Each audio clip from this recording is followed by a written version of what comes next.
Yo, yo, yo, welcome back to the fifth round. As always, myself, Stephen Moustaris, brought to you by the Intrigue Content Network.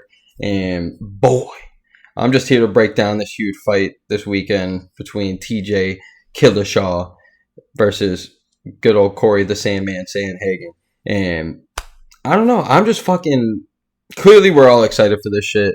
I think everybody and their mom's talking about this fight right now. Because no offense to that fight card, but other than Macy Barber on there and Darren Elkins, who, I mean, we just know him for his crazy performances, but really doesn't win that much. No offense. No offense at all, because he kicked my ass, like I said. But still, it's like there's not that much meat on the bone on this one, other than, I mean, at least names. You know what I'm saying? Like, clearly, these fight nights are like my dreams, because I always like watching these new people fight, or at least the lesser known names, and they're always putting on a fucking show. The finishing rate's probably going to be high, and then so definitely nobody's going to be sleeping on it. There's probably going to be some names coming out of this fight card per usual, but definitely all eyes right now on Sandhagen versus Dillashaw.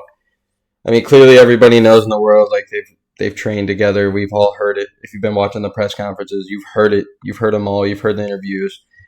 Old training partners. There's clips of TJ saying, "Oh, he's got the better of me" and whatnot, in old training camps and whatnot. But I mean, let's just not forget that's the same shit that we were hearing, out of Cody about, oh, he knocked him out in practice and whatnot, and then he actually ended up releasing the film, and it literally happened the exact same way in their first fight at the end of the first round. That overhand right just lays him down a little bit, he gets back up, and then the rest is history. 2 finishes. It's nuts. So that would be nice to kind of compare, but at the same time, he's been out for a while. EPO, clearly we all know the PEDs and shit. We all know I'm not breaking news here, but it's clearly everybody knows it's like, hey, he's gonna have to really just prove to us. This is literally what it comes down to. We can break this fight down as much as we want, but it's all gonna happen on Saturday, literally during the day, because the fights are early. But still, it's gonna go down, and we're gonna see if TJ is really actually still that man, or if maybe EPO actually just played too big a role with him in his career, because we all heard of it years and years before he even gets busted for it. So it's not like the arrows haven't been there and whatnot. So, but it's just, I don't know. It's just tough for me, because I mean, even if TJ was still in his prime, still running stuff, and hasn't missed a beat and fighting constantly or consistently, I should say, would be a tough ass matchup to even go up with, because just the height of Cory Sandhagen and the reach is just, and I mean, we've seen what he just did with a Frankie Edgar, who's just by the same height as TJ. If I had to guess, maybe Frankie might even be a little taller, honestly. But I don't know. This is a really, really tough one to even go with.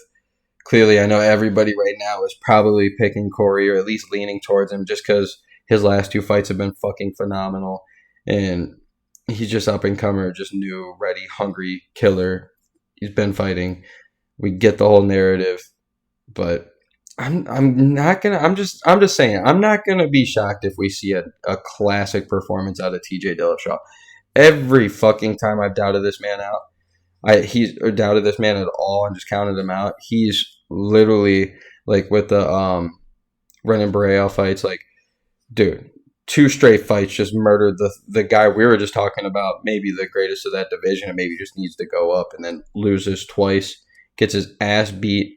And then the ones that I was actually confident on him with the Dominic Cruz, which I thought he kind of got robbed on the scorecard, but that's, who gives a fuck? That's opinionated. It's in history. Who gives a shit?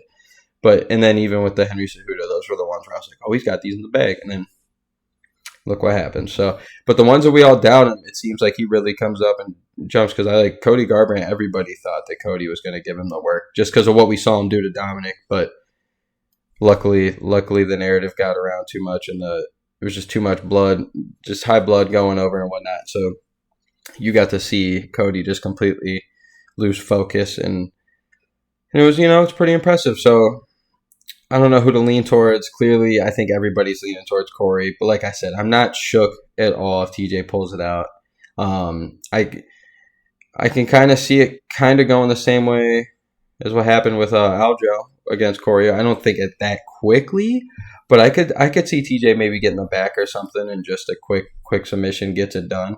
I don't. It'd be really tough, I think, to knock out Cory Sandhagen, but TJ Dillashaw's got the crazy mix up of the game, and I absolutely admire it for real. I've always been a huge fan. Sucks that he got hit with the PEDs and stuff. So if you really had to go for it, I think Mother Karma comes out and maybe kicks TJ in the ass and says, "Hey, you want to go PEDs? Then we're gonna tire you out in the third, maybe the end of the second, and you head for the taking." So.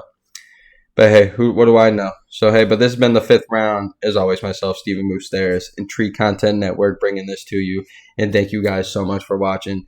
And if you guys comment like this shit, who gives a shit? But still, I love it. Makes my day. So fuck it. Have a good night, boys.